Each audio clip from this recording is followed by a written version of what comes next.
Saudações aos santos irmãos, adventistas, autênticos, fiéis do sétimo dia. Graça e paz a todos vocês. A minha introdução aí foi um pouco extensiva, né? Mas vim aqui trazer, irmãos, a mensagem de Mateus capítulo 20, esse estudo aqui, né? Muito importante, né? Que são ali os trabalhadores. As parábolas de Cristo têm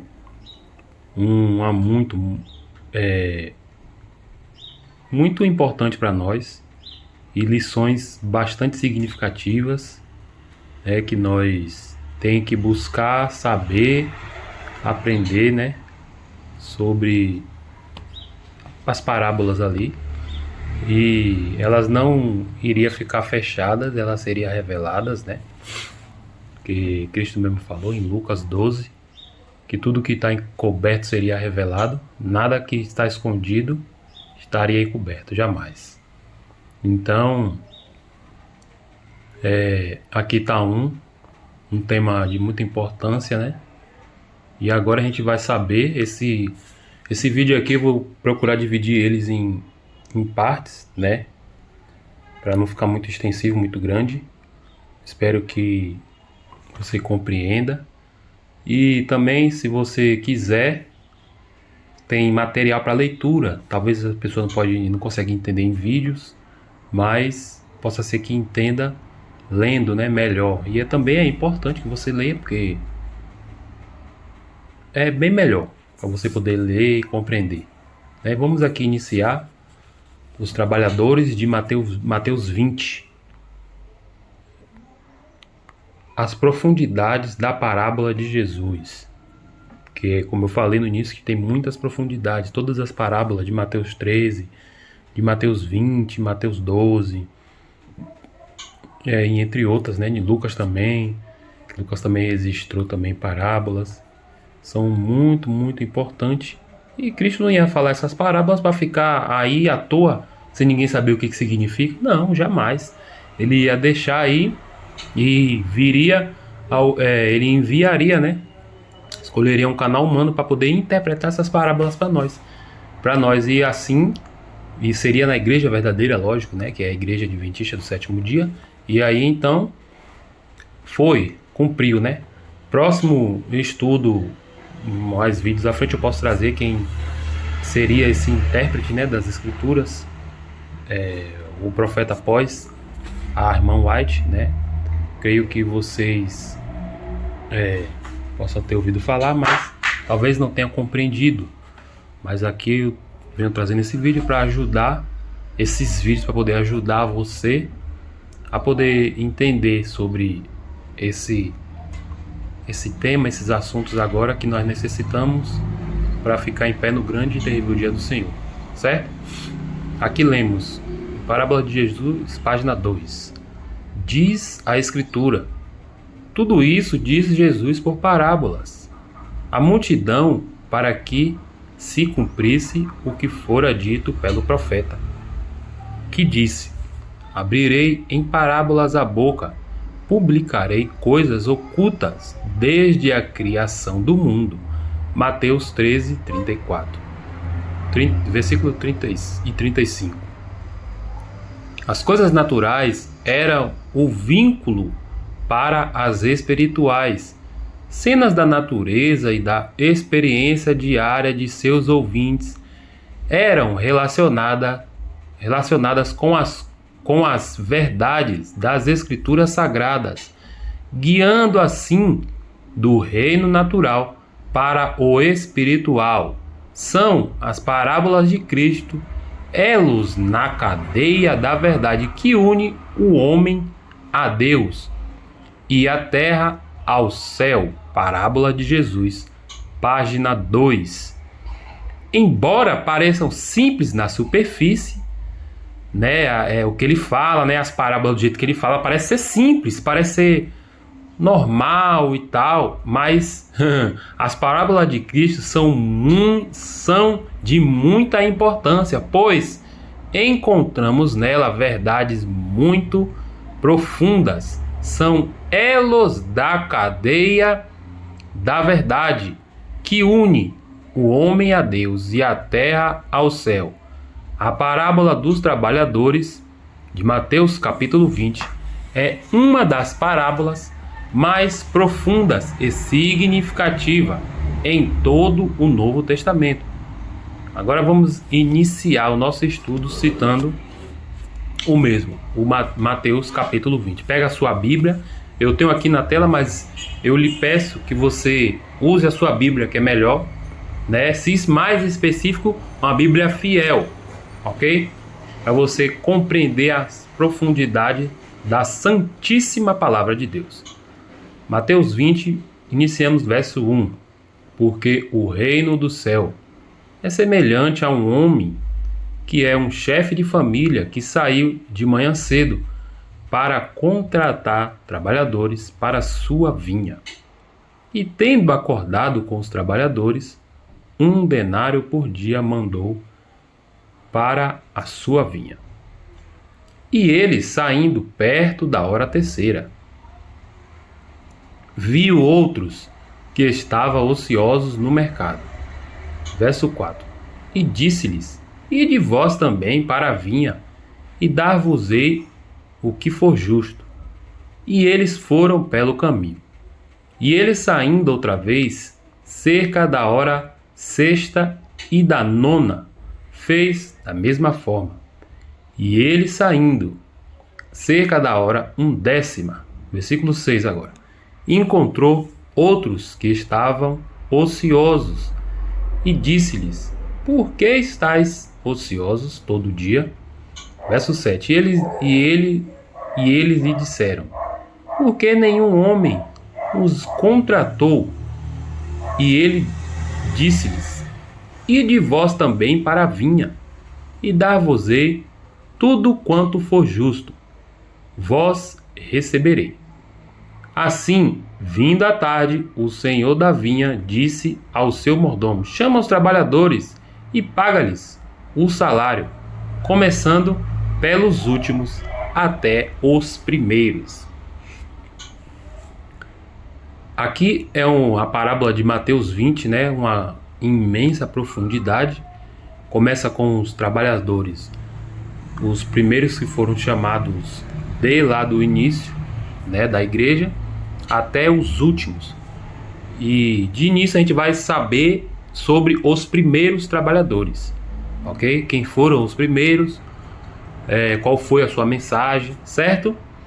Agora a definição de alguns elementos na parábola para a gente poder compreender, chegar a entender quem são os primeiros trabalhadores. Primeiro é o pai de família e o senhor da vinha, nos versos 1 e 8. Representa o nosso Pai Celeste. Ele que nos envia a trabalhar na sua obra, sua igreja aqui na terra. A vinha simboliza a igreja de Cristo, porque a vinha do Senhor dos Exércitos é a casa de Israel. E os homens de Judá são a planta das suas delícias. Isaías 5:7. Agora os trabalhadores que foram enviados à vinha somos nós, servos de Deus, de todas as épocas da história da igreja. O denário representa o nosso galadão, né? E mais especificamente, a vida eterna. Aqui está a imagem, né, irmãos, ilustrativa, né, da parábola, certo? Aqui, depois nós vamos poder compreender melhor, ok? Aqui está o início, aqui eu vou vir trazendo, né? Os primeiros trabalhadores vai ser esse daqui, né? A primeira hora, ok? Mas a gente vai poder compreender no decorrer do estudo, certo? Nessa parábola, vemos que o senhor da vinha fez 5 chamados. Ou seja, 5 grupos distintos. Os trabalhadores foram enviados para a vinha. de manhã cedo, o primeiro, né, de manhã cedo, saindo o sol. Depois, número 2, a terceira hora, às 9 horas da manhã. Preste bastante atenção nisso daqui. A sexta hora, que é ao meio-dia. A hora nona, que é às 3 horas da tarde. E o quinto, e último, a hora 1/10, que é às 5 horas da tarde. Certo? Veja que há um intervalo a cada 3 horas. Viu? Saindo o sol, passou 3 horas, chamou na hora terceira, que é às 9 da manhã. Depois da hora terceira, a hora sexta, mais 3 horas. Entendeu? Depois da hora sexta, chamou na hora nona, que é mais 3 horas. Que é entre cada chamado, com exceção do último, na hora 1/10, a qual interveio somente 2 horas depois. Entendeu? Na última, do 1 ao 4 é de 3 em 3 horas. Mas na última chamada foi só de 2 horas. Ou seja, é um chamado de emergência. Entendeu?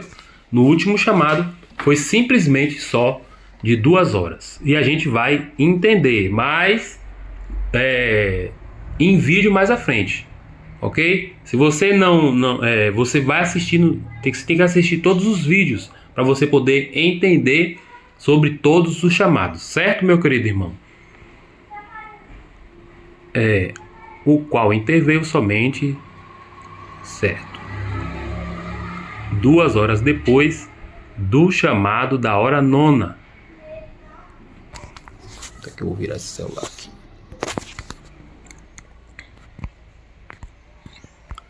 Melhorou.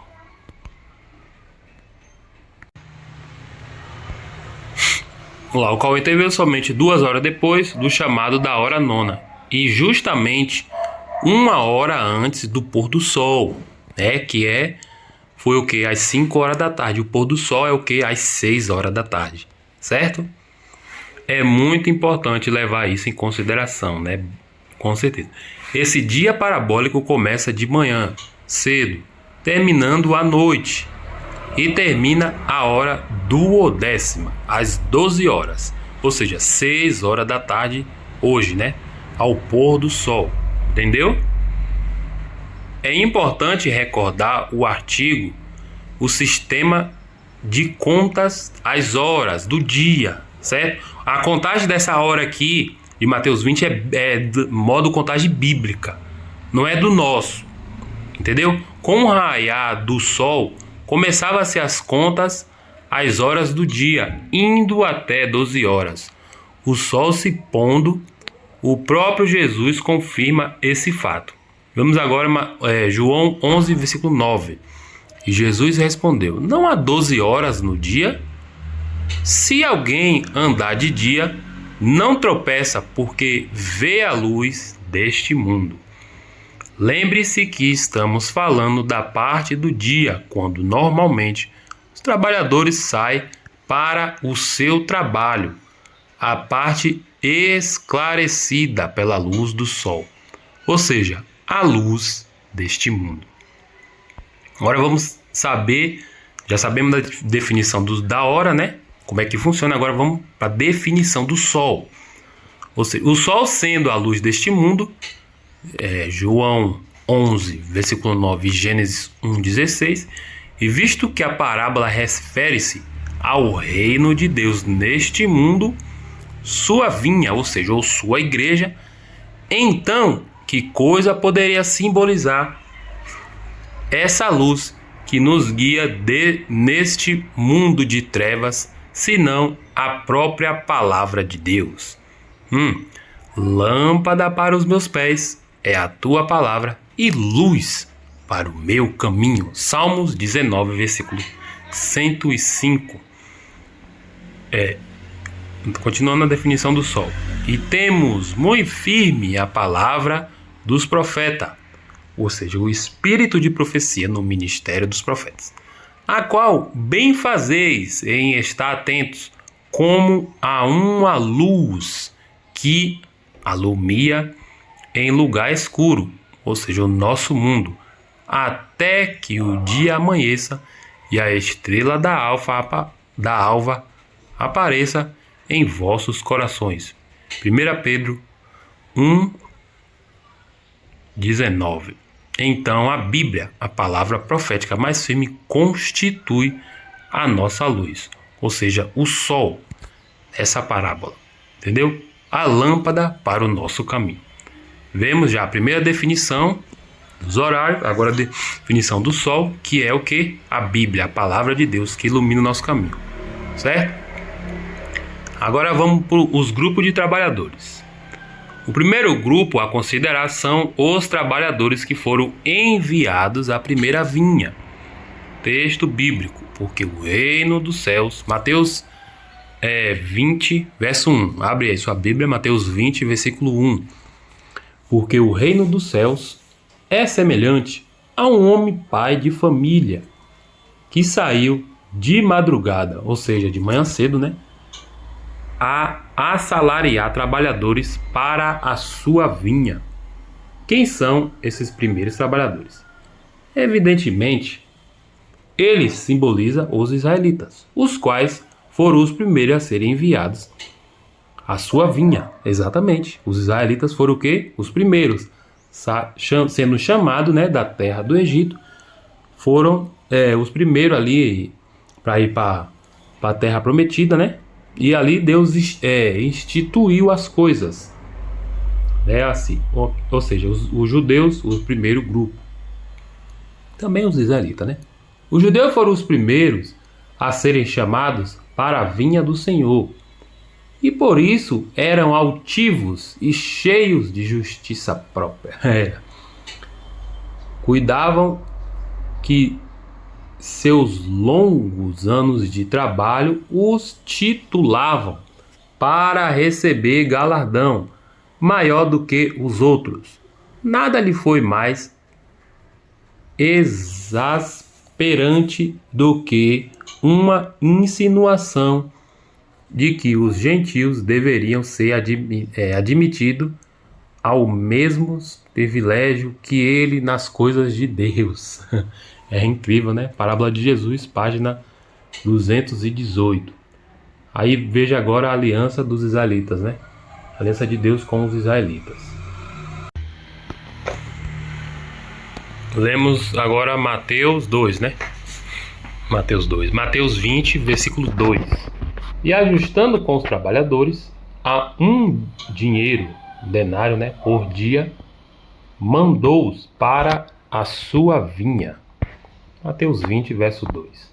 Neste verso vemos que o Senhor da vinha fez um acordo, um ajuste, um contrato ou pacto com os trabalhadores ao enviá-los a trabalhar na sua obra.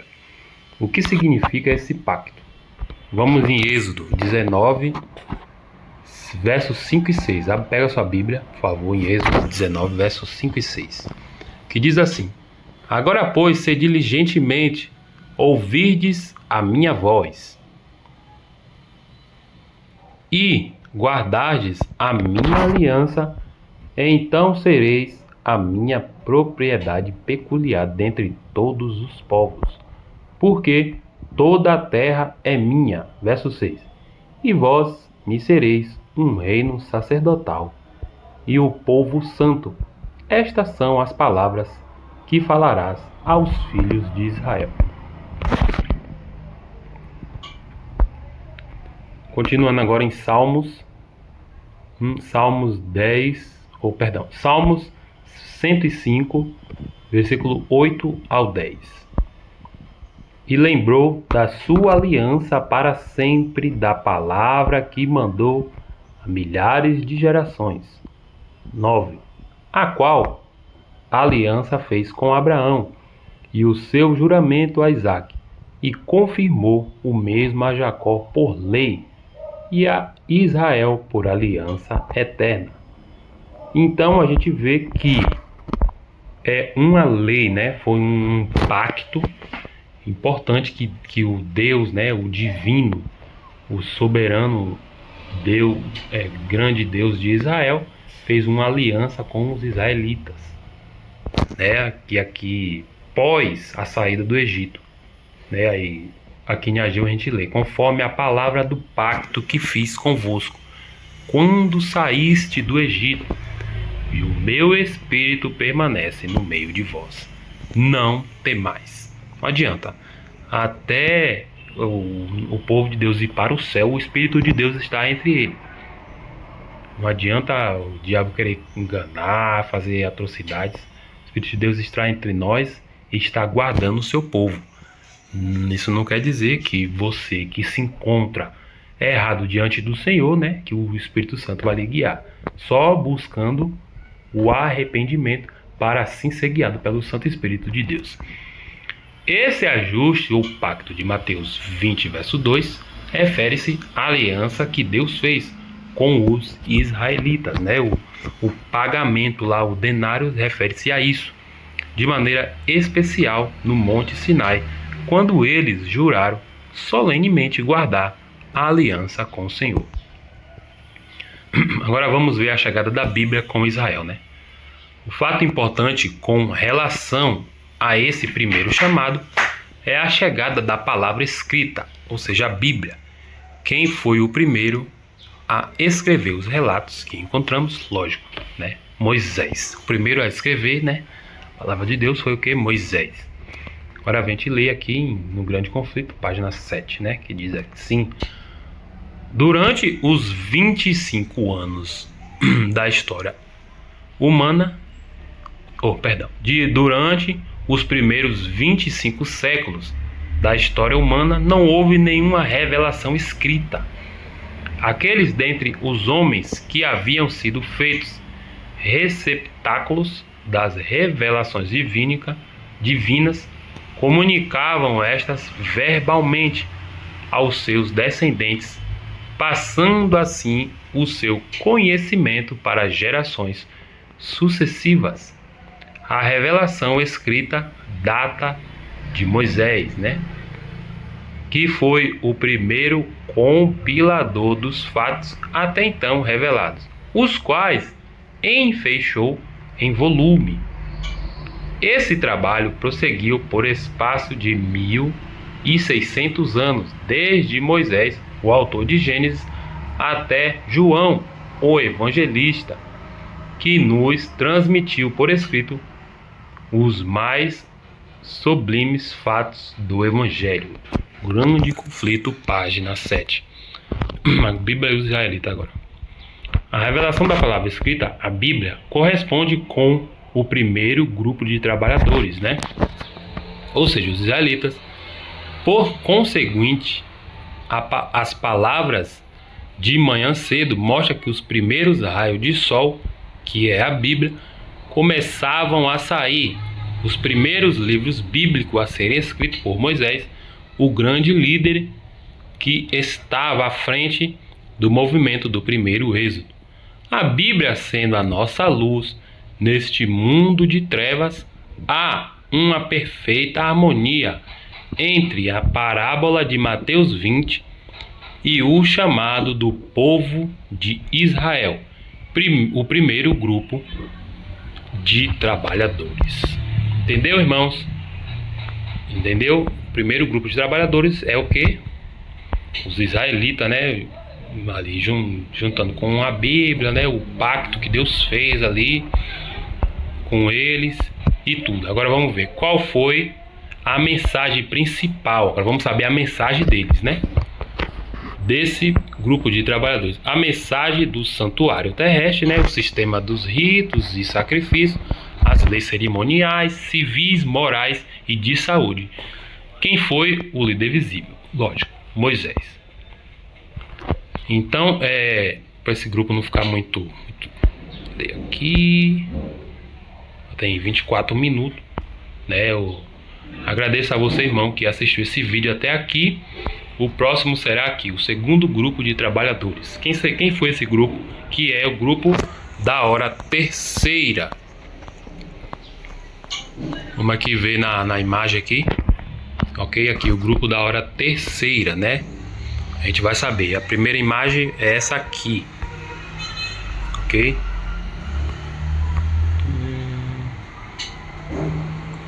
Que é essa aqui dos ritos, né? Aqui o candelabro, tudo certinho, né? Aqui o Arca da Aliança com os querubins, que é o primeiro grupo, né? Que assim veio também, iniciou lá o dia, o raiar do sol, que é o que? A Bíblia, ok? Aqui tá em inglês, mas dá pra gente entender. Que Deus abençoe, irmão, cada um de vocês, né? Que Deus possa lhe guiar, Deus possa lhe dar compreensão nesse estudo aqui, e que você possa, se você compreender e ver verdades, né, bíblicas profundas aqui, e você possa buscar entendimento no Espírito Santo de Deus, e assim você possa compartilhar aos nossos irmãos adventistas. Deus abençoe, fica com Deus. Até o próximo vídeo. Não perca, viu? Deus abençoe a todos vocês.